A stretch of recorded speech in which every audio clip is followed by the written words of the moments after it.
So, you killed Morello. That must have felt good, huh? We celebrated. Salieri was thrilled, of course. We ran the whole town, practically, and there seemed to be an end to the bloodshed. For a while, I felt like a king, until I came to a realization. If a regular guy like me could kill the most powerful man in the city, what good was all his power? Hell, if he hadn't been so powerful, he'd probably still be alive.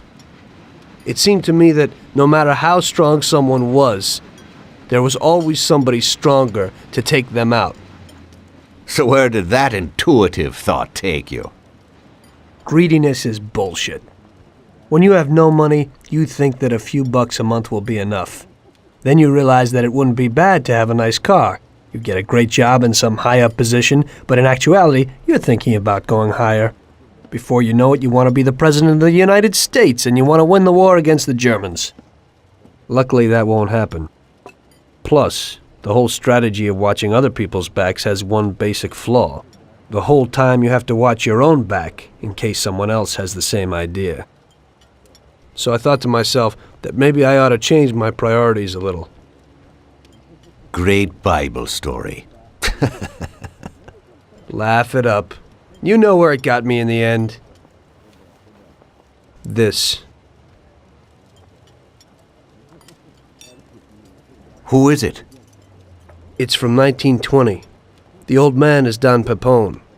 The two younger ones are Salieri and Morello. This photo convinced me that this kind of life is poisonous. Morello and Salieri were friends, and they were both commanders of Pepone's regime. But in the 1920s, they got Don Pepone killed because of some deal. Strangely enough, Salieri still admires the guy now. Afterward, they divided up the city, and each ruled their own part of it. But they started to compete with each other.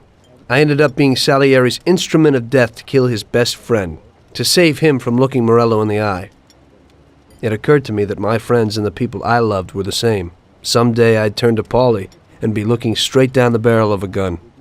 I couldn't be sure of anybody, above or below me.